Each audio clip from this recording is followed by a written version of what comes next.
morning, Dave Powell. Welcome to 103.7 3WAY-FM. Thanks so much for joining us. Thank you, Anton. Pleasure to be here, mate. Great stuff. So, look, now you're a singer-songwriter from Brisbane. Your music's been described as heartfelt country and blues. I think that's a pretty apt description. Can you tell us a little bit about yourself? What inspired you to take up music? Yeah, sure thing. And getting pigeonholed in a genre is a tricky one, isn't it? It is, yeah. I've floated all over the place. I mean, I've been doing it for, I don't know, a number of years now, let's just say. I released a bunch of self-made EPs when I was, doing the market scene way back in like 2004 or something like that. Right. But look, I sort of just fell into it really, and I've always just loved guitar. I taught myself guitar watching Tommy Emmanuel VHS, tapes back in the 90s, and I just found that I was addicted to it. And when I started writing songs, it just was just a natural output for me, really.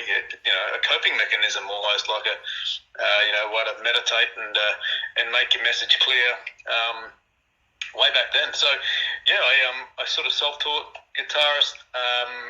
Then I took it on the road. When I did backpacking as a late teenager. I took the guitar over through Europe and wrote a bunch of songs over there, and it kept me company, so to speak. And when I came back, settled in Brisbane and started getting pretty heavily involved in the music scene way back then, and started selling CDs at gigs and just loved it. Just gradually found my way falling in love with the industry and at least the Brisbane scene and finding that's a wonderful way to express yourself, through music. So yeah, fantastic. Nice. Look, apart from your wonderful voice, and you mentioned the guitar, and gee, I tell you what, Tommy Emmanuel's a pretty sort of handy guitarist to learn guitar from. He's all right. You started right at the top. You didn't worry about. But fantastic stuff. So I was sort of leading on to your finger-picking style. So that obviously came from watching Tommy and all those other sort of great players, was it? Is that how that developed? You're inspired by them? Yeah, I think I definitely was. Chet Atkins was another favourite of mine way back then. Yeah, right. just to mimic these guys. And, because Tommy had a video you could watch. YouTube now would be the way to go. But, he used to teach all of his great songs. And so, I taught myself the finger picking from him, and then I think gradually, evolved it into something more that suited me. But definitely the foundation was from Tommy. So, mate, that was great. Yeah, that's great. Look, and you must work pretty hard to develop that, because it's not the sort of skill that you can develop overnight, is it? It sort of takes a bit of time. Well, I'm not saying I'm anywhere near as good as Tommy, that's for sure. But it was, it was a great. I think back then, it was all I did. But then I started to sing, and I thought, well, that's actually, the singing in my eyes overtook it, and it was more of just that foundation to writing the songs. So, look, it's one of those things when you get addicted to it, I suppose, and you just find every spare second is sitting in your space, fiddling around and teaching your fingers that muscle memory. And the same thing goes now for my daughter. She's 16, and every second she's in teaching herself some new instrument, which is wonderful to see. And so it's just it's a passion that you just can't stop doing, right? Yeah, that's fantastic. Look, we'll talk about your daughter a little bit later, because I've got a question about that. So, look, now the single "No Way," absolutely love it, mate. Can you tell us a little bit about the song? Thanks, mate. Yeah. So given our lovely COVID situation, over the last couple of years anyway, I started to do a lot more tinkering at home because I've got a small studio here, and so "No Way" was the result of just a bunch of self-production, self-recording, and work here. I just wanted to do something completely different. My last couple of releases, I guess, were more. There was a blues, and then there was more of a folk album, and then this one, which is kind of a little foray into kind of touching on electronic stuff, really. So there's a lot of keyboards in there that I loved playing with, and self-produced, and I don't know, it was just a great experience. So all me, except for my awesome bass guitarist who actually lives in Singapore, and so we communicated over the internet and did all that remotely. So yeah, it was a wonderful experience of how things can be done, with very little, really.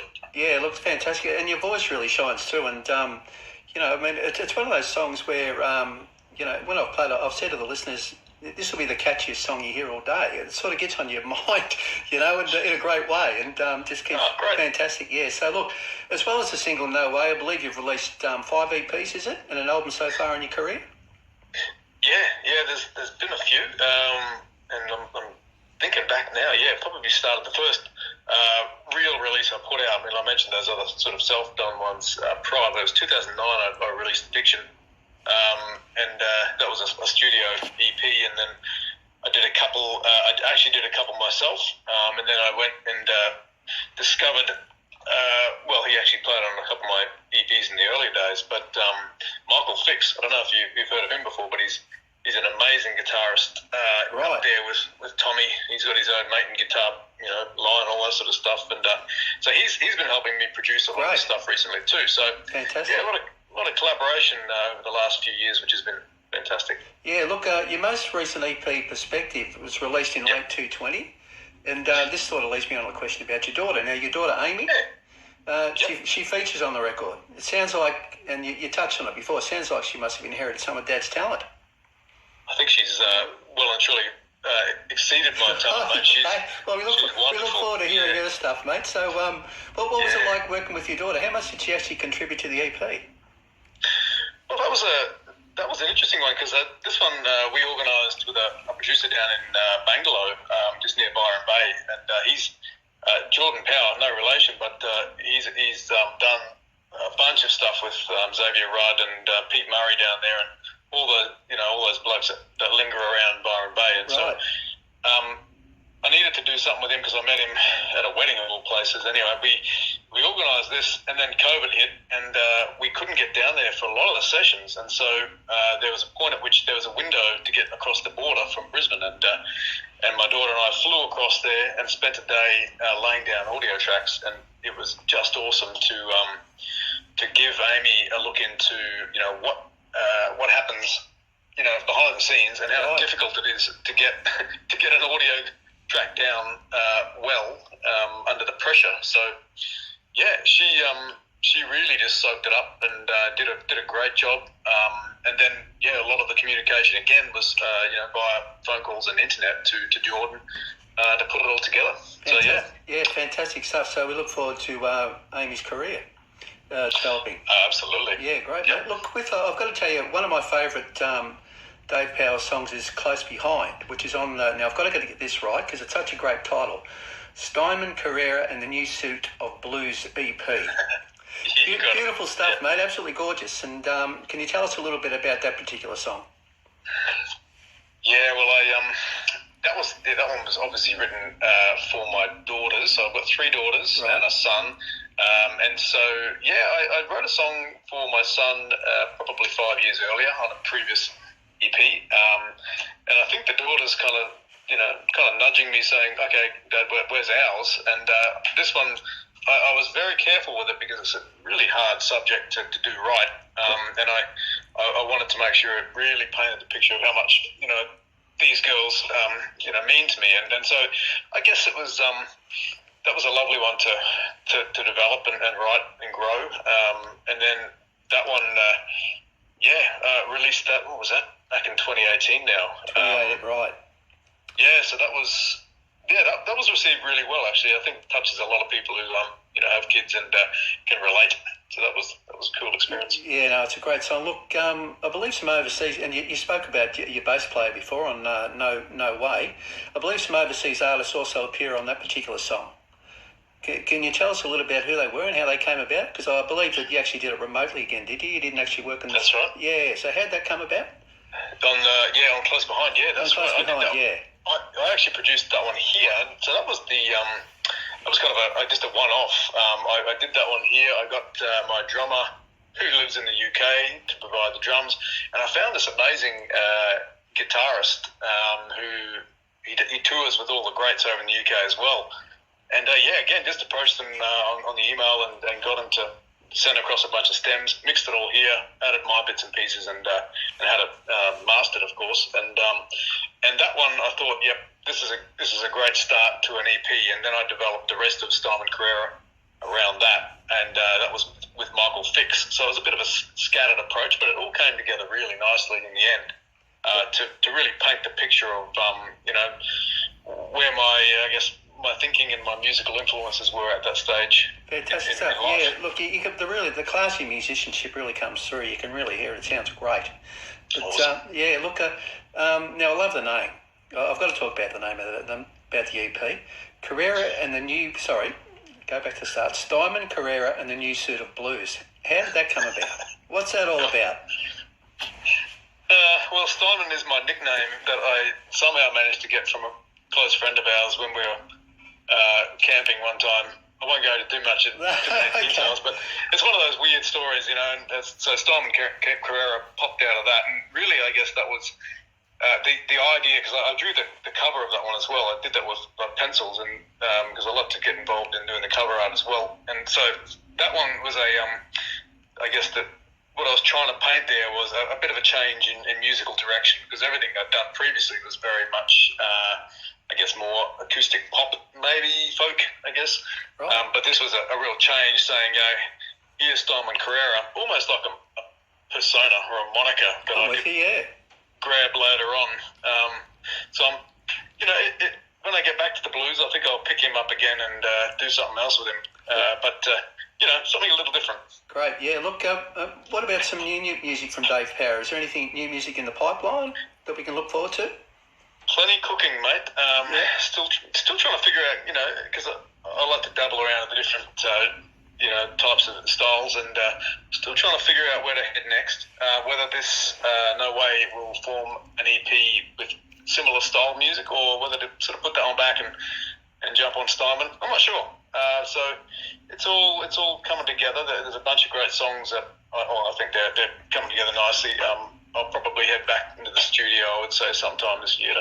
Right, you sound like you're one of those songwriters that never stop writing. Is that right? You're sort of always full of ideas, getting ideas in strange places and having to get them down quickly, that sort of stuff? Pretty much, mate. It's when, you just got to be ready for when it hits you. You'll have those periods of drought, like all the artists say, and then when it hits you, you got to pounce on it. And, when I think back, I've tried to release as often as possible. There's no structure around any of this stuff. It's just whenever I feel like it, I'll do it and get it out there. And it's been, pretty much every year or two I'll get something new out. Fantastic, And then I'll get sick of that stuff and then have to write something new. And so it's a constant, it's a constant evolution. I think that's probably the way to call it. Great stuff. Look, now we mentioned earlier that you're from Brisbane. How are you finding the local Brisbane music scene now that COVID restrictions around music venues are easing somewhat? Have you has that affected you much? Yeah, not really. We did a bit of a tour with the Steinman Carrera, and when I say we, I've got a four-piece that we did some local gigs up and down the coast here, which was brilliant. I haven't done that since, so I guess in that way it's kind of stifled us a little bit in terms of live performance. But I've managed to find plenty of acoustic gigs all over the place. So I've been performing solo for years and years, as I mentioned, the market things. And so, I perform anywhere I can. I think the next, when I intentionally do a tour, it'll probably be a small one just around Queensland. I hope to get across the borders as well, but I dare say it'll probably be just a solo thing. We'll wait and see. That'd be fantastic, mate. Look, and if you get down to Victoria, you've got to come to Warrnambool, mate. Have you ever been to Warrnambool? No, I've never been. Love to see it. Great Ocean Road, beautiful place, spot of the world. Not quite as warm as probably what you're used to, mate, but great place. Would be wonderful, We'd love to mate. see you here, mate. With and you mentioned the market, and I believe you're a bit of a Sunday market legend in Brisbane. You play, you're well known. I think that probably was the case when I was in the markets. I was there. You couldn't really miss me. I'd be, if you didn't like me, then too bad. I'd be around. But I used to build some great friendships. Just because it's such a social way to do music, and from that, I used to get some really amazing gigs. I developed a relationship with the management at the Gabba, for example. So I used to play at all the AFL games. Oh, okay. Fantastic. So, just weird connections you get. And so, the markets were a wonderful place to start as a youngster. And I always try and, push young kids to get out there and just, give it a crack. Fantastic stuff. So you haven't thought your market days are sort of behind you, are they? You don't sort of do that anymore? Yeah, I'm a little long in the tooth to that. Okay. I probably would give it another go. I don't know I'm not even sure if they're back open and doing music at markets, to be honest. But yeah, before COVID, I was still doing them. But I guess COVID's put a stop to that. But I don't know, mate. I'll see how we go. Look, thanks so much, Dave. It's been absolutely fantastic talking to you, mate. It sounds like you're a pretty busy man as well. So look forward to the new music coming out and continue to follow your career close. So thank you very much for your support. That really means a lot, and hope your listeners enjoy the tunes. Great stuff, mate. Thanks very much, and we'll love to see you. We'd love to see you in Warrnambool one day, mate. So fingers crossed. Make sure if you come, you look me up, and we might get you in the studio to play a couple of tunes live to air for us, mate. That'd be great. Oh, totally. That'd be great, mate.